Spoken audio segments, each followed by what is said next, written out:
Software engineering की field में मुझे ऑलमोस्ट 3 इयर्स हो जाएंगे एंड इस फील्ड में मुझे इतना एक्सपीरियंस हो गया है कि इस फील्ड में जैसे ही आपका डे 1 स्टार्ट होता है, आपको डे 1 से ही पढ़ते रहना है। And this field is all about learning, upskilling and upgrading yourself. मतलब यहाँ पे हर दिन हर टाइम आपको कुछ ना कुछ नया सीखते रहना है एंड उसे अप्लाई करते रहना है। मतलब यहाँ पे कुछ भी वेकेशंस टाइप की चीज़ें नहीं होती हैं, ना समर ब्रेक्स मिलते, ना कुछ।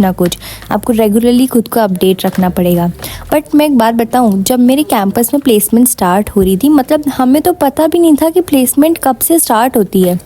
मैं तो ये सोच के बैठी थी कि 4th ईयर के एंड में कंपनीज आती हैं, एग्ज़ाम होता है, एंड हो जाता है। बट यहाँ पे तो 3rd ईयर से ही कंपनीज आना स्टार्ट हो गई थी। एंड ये सब चीज़ें यार कॉलेज वालों को पहले से बतानी चाहिए। मतलब जो 3rd ईयर वाले कॉलेजेस होते हैं, जो प्राइवेट कॉलेजेस होते हैं, वहाँ पे यार देखो ये सब ना, ये बिल्कुल भी है नहीं, मतलब कल्चर ही नहीं है। अब हो क्या होगा, क्योंकि इतनी अवेयरनेस यूट्यूब वगैरह से इतना ज़्यादा फैल गई है। पर आज से 3-4 साल पहले ऐसा कुछ भी नहीं था। मतलब कि वहाँ पे लोग फिज़िक्स और केमिस्ट्री में इतनी मेहनत करके मार्क्स लाते थे 1st और 2nd सेमेस्टर में। मतलब यार एक सेमेस्टर में तो मेरी बायो भी था।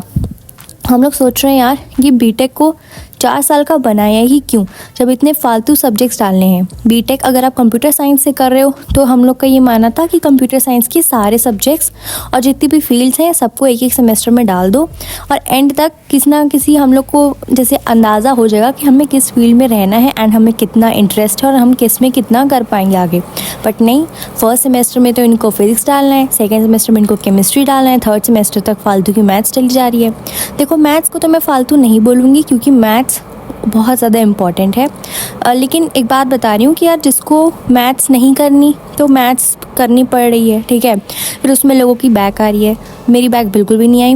मेरे साथ एक गलती ये हो गई थी कि जो मेरा प्राइवेट कॉलेज था, मतलब कॉलेज अच्छा है, अभी भी अच्छा है, मैं उसको बुरा नहीं बोल रही हूँ, बट एक गलती ये हुई थी कि उस टाइम पे ना इन्होंने नया एक स्टार्टअप टाइप मतलब इंटरनली स्टार्ट किया था। शायद स्टार्टअप में गलत वर्ड बोल रही हूँ। तो उसमें हुआ ये था कि जिन भी बच्चों की CGPA 6 से ऊपर आई है, ज़्यादा आई है, उनको स्पेशलाइजेशन करवाएंगे। मतलब स्पेशलाइजेशन में डेटा एनालिसिस का था, एक था डेटा साइंटिस्ट का, एक मशीन लर्निंग, एक आर्टिफिशियल इंटेलिजेंस और एक IoT का। तब यार मैं और मेरे फ्रेंड्स हम लोग को भी मिला था, तो हम लोगों ने मशीन लर्निंग चूज़ कर लिया। अब यार वहाँ पे फैकल्टी मशीन लर्निंग की कोई थी ही नहीं।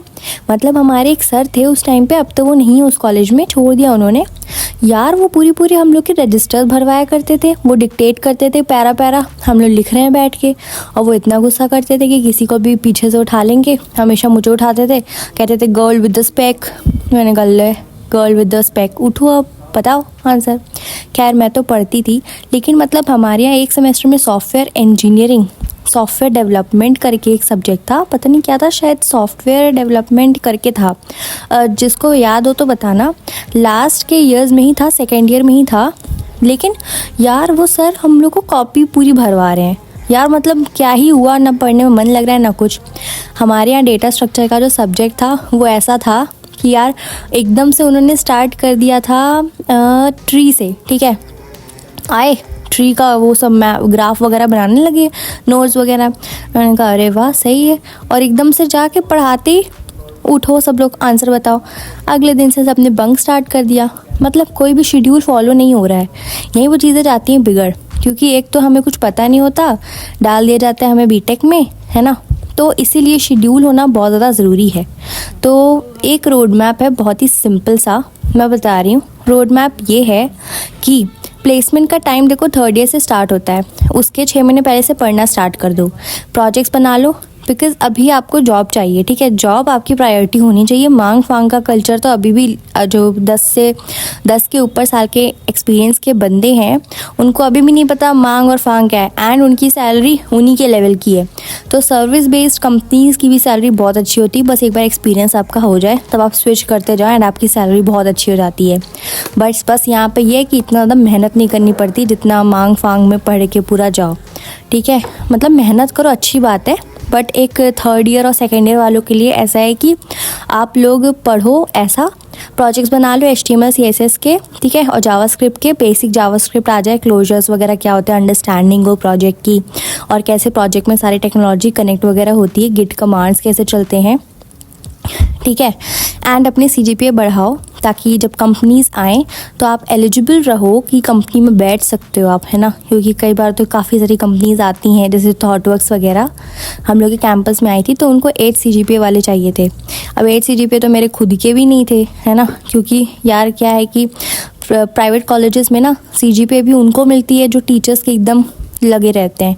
तो ये सब चीज़ें भी कर लेना, क्योंकि हमें तो पता नहीं था। हम तो यही सोच कर चलते थे कि बोर्ड एग्ज़ाम्स की तरह हर सेमेस्टर मार्क्स आएंगे, मेहनत करनी होगी, हम कर लेंगे। लेकिन यहाँ पे सीन अलग होता है एकदम। तो यार जो भी कुछ हो, अब सबके साथ बिहेवियर अच्छा रखो एंड अपना सेफ साइड रह के HTML CSS जावास्क्रिप्ट के प्रोजेक्ट बना लो, 1-2 रिएक्ट से प्रोजेक्ट्स देख लो एंड इंटरव्यू के लिए प्रिपेयर कर लो। 1-2 प्रोजेक्ट देख रही हूँ इसका मतलब ये नहीं कि कुछ ऐसी बस कॉपी पेस्ट कर लो, नहीं। एक ऐसा उठाओ जिसको देख के आपको समझ में आए कि कैसे क्या चीज़ें हो रही हैं, ठीक है। आप अच्छे से प्रिपेयर करो। जब आप खुद से प्रोजेक्ट बनाओगे ना तो आपको पता चलेगा कि कैसे क्या। और देखो सर्विस बेस्ड कंपनीज में ना ज़्यादा एक्सपर्टीज़ वगैरह नहीं मांगते अगर आप एक फ्रेशर हो। आपको बस एक जनरल एप्टीट्यूड टाइप नॉलेज होनी चाहिए किसी भी चीज़ की, कि अच्छा ये प्रोजेक्ट है तो ये इंटरनल वर्किंग कैसे, अगर एक छोटा सा कोड को समझना है तो आप कैसे समझोगे, ये सब आना चाहिए। एंड फिर आप हायर हो जाओगे, ठीक है। एंड आपकी कम्युनिकेशन, प्रॉब्लम सॉल्विंग स्किल्स, ये सारी चीज़ें होती हैं। काफ़ी सारे इंटरव्यू ट्रिक्स भी हैं जो मैंने अपने इंटरव्यू के 2-3 घंटे पहले वीडियो देख के समझा था। मतलब ऐसी ट्रिक्स हैं जो बहुत वीडियो देखे हो तब उसमें से कुछ ट्रिक्स मिल गई एंड वो काम आ जाती है। प्रोजेक्ट्स बन गया, फिर उसके बाद इंटरव्यू क्वेश्चन, जैसे कि आपने कोई लैंग्वेज पकड़ी, अगर आप C++ के हो, जावा के हो, तो इंटरव्यू क्वेश्चन ऑनलाइन से 200-300 क्वेश्चन पढ़ लो, आपका आराम से ये सब लैंग्वेज ही प्रिपेयर हो जाएगी पूरी। फिर उसके बाद यही थोड़े बहुत ऑपरेटिंग सिस्टम, कंप्यूटर नेटवर्क के OSI मॉडल क्या होता है, नेटवर्किंग सिस्टम में इंटरनली जो ऊपर की चीज़ें होती है एकदम लॉजिकल, कि यार इंटरनेट पे चीज़ें काम कैसे कर रही हैं, इन सब चीज़ों की बेसिक्स तो आप कर सकते हैं। क्योंकि सर्विस बेस्ड कंपनी में ना, सर्विस बेस्ड कंपनी में क्या होता है, आपको हायर तो कर लिया जाता है, उसके बाद आपकी फील्ड डिसाइड करी जाती है एंड वो बहुत ज़्यादा रैंडम होती है। मतलब आपको फ्रंट एंड में डाल सकते हैं, टेस्टिंग में डाल सकते हैं, बैक एंड में, डेवऑप्स में, किसी में भी।